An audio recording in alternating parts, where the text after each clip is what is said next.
नमस्कार, अस्सलाम वालेकुम, सत श्री अकाल, जय झूलेलाल। मैं हूं जी प्रेम मटलानी और आप देख रहे हैं हालात हाजरा का प्रोग्राम। हकीकत ये है। इब्तदा में आपसे दरख्वास्त है, चैनल ज़रूर सब्सक्राइब करें। दोस्तों, दुनिया में ऐसे बिजनेस के लिए आपस में जो ताल्लुकात हों ममालिक के, उसके लिए तो WTO है, वर्ल्ड ट्रेड ऑर्गेनाइजेशन, और उसमें कुछ बेसिक प्रिंसिपल्स भी हैं कि एक दूसरे के साथ कैसे चलना है, कैसे ड्यूटीज़ का स्ट्रक्चर बनाना है। लेकिन कुछ सालों से एक नया चलन निकला है कि कुछ ममालिक आपस में अलग से WTO से बाहर होके भी मल्टी लेयर्ड, मल्टी कंट्री जो है ना, एक जमात बनाते हैं और आपस में एक दूसरे को ज़्यादा फैसिलिटीज़ देते हैं। अब इस सिलसिले में कई मतलब ऑर्गेनाइजेशन का नाम लिया जा सकता है। नाफ्टा है, ASEAN, all south east Asian Nations है, और ये तो बिजनेस की हैं। या जैसे क्वाड है, जापान, ऑस्ट्रेलिया, भारत और अमेरिका। इसी तरह एक जमात है जिसे ब्रिक्स कहा जाता है। ये शुरू तो हुई थी 4 मुल्कों से, यानी Brazil, Russia, India and China, तो ब्रिक कहा जाता था। बाद में फिर साउथ अफ्रीका भी इनके साथ शामिल हो गया, तो इसका नाम पड़ गया ब्रिक्स। अब जाहिर है, इसमें जब भारत और चीन शामिल हैं तो तकरीबन दुनिया की आधी आबादी तो इसी में आ जाती है। तो इसीलिए इसकी इम्पोर्टेंस को किसी भी लिहाज से कम नहीं समझा जा सकता। अब इसकी हर साल समिट मीटिंग भी होती है, यानी सरबराह कॉन्फ्रेंस या चोटी कॉन्फ्रेंस, जिसमें पांचों ममालिक के जो सरबराह हैं, government of head of government हैं, वो इस मीटिंग में हिस्सा लेते हैं। ये अलग बात है कि पिछले चंद सालों से, या खास तौर पर सीधा कह सकते हैं 3 सालों से, कोरोना की वजह से इनकी जो भी मीटिंग्स हुई वो ऑनलाइन हुई, और इन पर्सन ये आज जो मीटिंग शुरू हो रही है, ये साउथ अफ्रीका के शहर जोहानिसबर्ग, यानी यूं कह सकते हैं कि जोहानिसबर्ग जो है साउथ अफ्रीका का बम्बई है, या साउथ अफ्रीका का न्यूयॉर्क है। बहुत खूबसूरत शहर है, पैसा है, उधर अमीर शहर है। अब वहाँ पर इन पांचों मुल्कों के सरबराह इकट्ठे होंगे। अब इसमें एक मसला है, क्योंकि रूस ने पिछले साल जो 24 फरवरी को यूक्रेन पे हमला किया था, और वो 17-18 महीना हो गए, अभी तक जंग जारी है, बंद नहीं हो रही। तो उसकी वजह से जो है इंटरनेशनल कोर्ट ने पुतिन के खिलाफ, सदर पुतिन जो रूस के सदर हैं, उनके खिलाफ अरेस्ट वारंट निकाला है। और उसूली तौर पर साउथ अफ्रीका के ऊपर ये लाजिम होता है कि अगर उसके हाथ में पुतिन आ जाए तो वो उसको अरेस्ट करके इंटरनेशनल कम्युनिटी के हवाले कर दें। तो शायद इसके लिए इस साल की ये 15वीं मीटिंग है जो है ब्रिक्स की, तो इसमें शायद इसके लिए पुतिन बजाते खुद शामिल न हो और वो ऑनलाइन इसमें हिस्सा लें। लेकिन बाकी 4 का तो पक्का है, और इसके अलावा और भी 40 ममालिक को दावत दी गई है कि वो भी इसमें शिरकत कर सकते हैं। अब ऐसे तो रेगुलरली इनकी हर साल मुलाकात होती है, और ज़्यादातर आजकल का वक्त ऐसा है कि मईशत पर ही बहस मुबासा होता है, इकोनॉमी, क्योंकि पेट पालना तो पहली ज़रूरत है हज़रत इंसान की।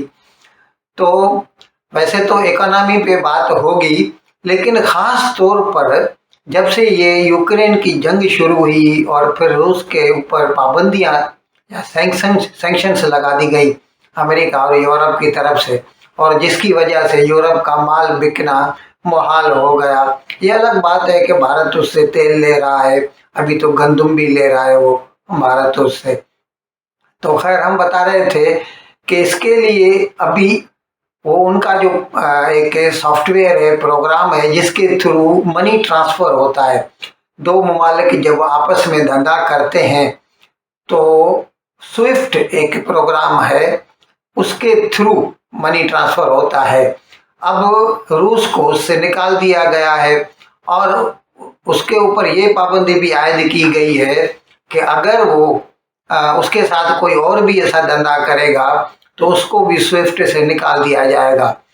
तो ऐसे में आज सारे मुल्कों को, यानी बाकी जो ममालिक हैं, जो खास तौर पर जो दुनिया के जुनूब में रहते हैं, यानी अंडर डेवलप्ड जो हिस्सा है वर्ल्ड से साउथ, जुनूबी वर्ल्ड, वो उनको सोचना पड़ता है कि भाई ये जो डॉलराइजेशन है पूरी दुनिया में 1973 के बाद एक प्रोग्राम किया था, हमने आपको बताया था कि डॉलर जैसे दुनिया की करेंसी बन गया है।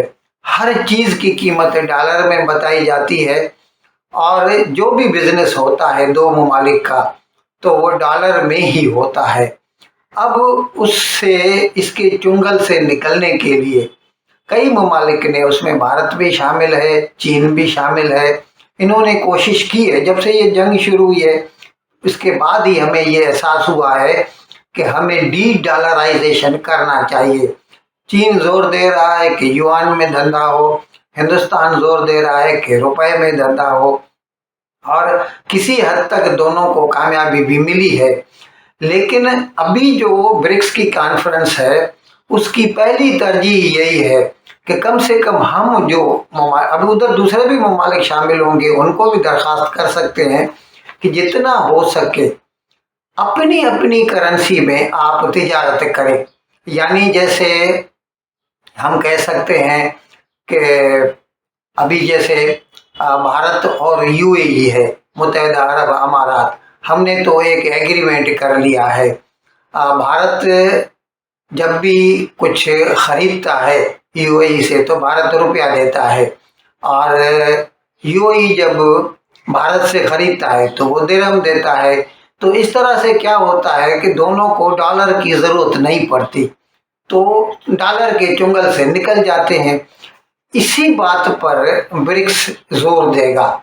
इस जो आज से जो ये मुलाकातें शुरू हो रही है ब्रिक्स की, इसमें इस बात पर जोर दिया जाएगा कि जितना हो सके कम से कम जो अंडर डेवलप्ड जो वर्ल्ड है, यानी Asia, Africa and Latin America, ये ममालिक जो है ना, कम से कम ये तो आपस में बिना डॉलर के बिजनेस करें, अपनी अपनी करेंसी में बिजनेस करें। अब देखें इसमें कहाँ तक कामयाबी होती है, लेकिन कोशिश करना तो अपना काम है। अच्छा, इसके अलावा जो प्रायोरिटी दी जाएगी जो एजेंडा में है, दूसरी है कि कई ममालिक के ब्रिक्स में शामिल होना चाहते हैं, वो चाहते हैं कि वो भी ब्रिक्स का हिस्सा बने। अब भारत का कहना ये है कि हमें कोई एतराज नहीं, कोई भी शामिल होना चाहे तो हो सकता है, और ख़ास तौर पर जो भारत के दोस्त ममालिक हैं उनके लिए तो हर चीज़ खुली है। अब उसमें कुछ ममालिक तो जल्दी आ सकते हैं, इसमें मैं उनके कुछ नाम बताता हूँ आपको। सऊदी अरेबिया, मुत्तहिदा अरब अमारात, ईरान, अर्जेंटीना, ऐसे। अब क्योंकि इस बार जो ये कॉन्फ्रेंस हो रही है इसमें तकरीबन 40 ममालिक हिस्सा ले रहे हैं। 5 तो खैर हैं ही इसके मेंबरान, लेकिन दूसरों को भी एज एन ऑब्जर्वर बुलाया गया है। तो इसमें कुछ लोगों का ये कहना है कि पाकिस्तान को क्यों नहीं बुलाया गया। अब यहाँ पर हम ये कहना चाहेंगे कि पाकिस्तान हमेशा, बदकिस्मती है हमारी या पाकिस्तान की, तो वो हमेशा स्पॉइल स्पोर्ट का काम करता है। किसी भी किस्म की कोई भी गैदरिंग हो इंटरनेशनल, अब उसमें अगर अनाज के ऊपर बात हो रही है तो भी पाकिस्तान कश्मीर का राग अलापेगा, उसमें इंटरनेशनल ट्रेड पे बात हो रही है तो भी पाकिस्तान कश्मीर का राग अलापेगा। अगर वीमेन एम्पावरमेंट की बात हो रही हो, इस किस्म की भी यूएनओ में मतलब कॉन्फ्रेंसेस हुई हैं, वहाँ पर भी पाकिस्तान कश्मीर की बात छेड़ देता है। तो पाकिस्तान कभी भी जो मेन मुद्दा होता है, जो इशू होता है उस कॉन्फ्रेंस का, उस पे बात ही नहीं करता, उल्टा जो कुछ होने वाला है उसको भी होने से रोक देता है। अब इस सिलसिले में एक छोटी सी मिसाल मैं आपको दे दूं। इसी साल 5-6 मई को गोवा में भारत में एससीओ शंघाई कोऑपरेशन ऑर्गेनाइजेशन की मीटिंग हुई थी। अब उसमें तो पाकिस्तान मेंबर है तो उसको तो बुलाया गया, फॉरेन मिनिस्टर्स की कॉन्फ्रेंस थी और उसमें बिलावल भुट्टो जरदारी आया था।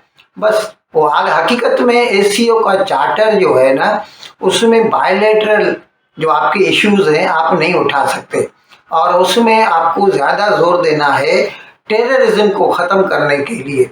लेकिन ये साहब फिर वही राग अलापना इन्होंने शुरू कर दिया, कश्मीर कश्मीर कर, उल्टा माहौल को ख़राब कर दिया, एनवायरनमेंट ख़राब हो गई। तो इसीलिए अब इसी के लिए हम आपको एक दूसरी भी मिसाल दे सकते हैं। भारत ने कई साल पहले 30-35 साल 40 साल की बात है, सार्क शुरू किया था।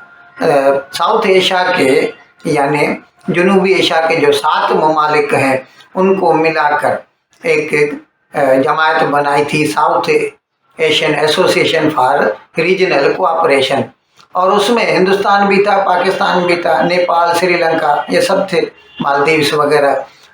उसमें भी कभी भी जो है, अभी भारत बोलता हमें आपस में एक दूसरे को जो है समझो भाई हम चाहते हैं कि कस्टम्स में ड्यूटीज में एक दूसरे को फैसिलिटी दें, वो तो साफ्टा मतलब प्रपोज किया था, फ्री ट्रेड एग्रीमेंट हो, लेकिन पाकिस्तान तो बोलेगा मैं तो हिंदुस्तान के साथ बात भी नहीं करना चाहता, मैं तो धंधा तो सवाल ही नहीं पैदा होता कि भारत के साथ किसी किस्म का वो धंधा करेगा।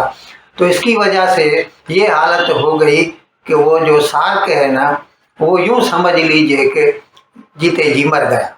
अभी नाम का ही है, न उसकी कोई मीटिंग होती है न कोई बातचीत होती है। अब अगर पाकिस्तान को बुलाया जाए इसमें ब्रिक्स में, तो फिर वो वहाँ पर वही कश्मीर शुरू कर देगा, वही भारत को गालियाँ देना शुरू कर देगा। तो मतलब उसका जो बेसिक जो रिक्वायरमेंट है या जो उसका पर्पस है वही फेल हो जाएगा। इसके लिए अभी वैसे तो देखिए इस वक्त जो होस्ट है, जो मेज़बान है, वो तो साउथ अफ्रीका है, भारत तो है नहीं। तो जिस किसी को भी दावत देना है तो ये it is imperative upon south Africa not India, ये उसको सोचना है कि वो किस किस को बुलाना चाहता है। तो उसने अगर पाकिस्तान को नहीं बुलाया तो इसमें हिंदुस्तान का तो कोई कसूर है नहीं। ये अलग बात है कि हिंदुस्तान वैसे भी इस बात से थोड़ा मतलब कतराता है कि पाकिस्तान अगर उसी मीटिंग में होगा तो वो पूरी मीटिंग का जो है ना पर्पस ही फेल कर देगा। इन अल्फाज के साथ मैं आज का प्रोग्राम ख़त्म करने की आपसे इजाज़त चाहता हूँ, लेकिन विदाई लेने से पहले एक मरतबा फिर आपसे मेरी दरख्वास्त है, जिस किसी साहब या साहिबा को ने अब तक हमारा चैनल सब्सक्राइब नहीं किया, अज़राए करम इसको जल्द से जल्द सब्सक्राइब करें, प्रोग्राम को लाइक करें, शेयर करें और घंटी का बटन दबाना न भूलें। बहुत बहुत शुक्रिया। खुदा हाफिज़।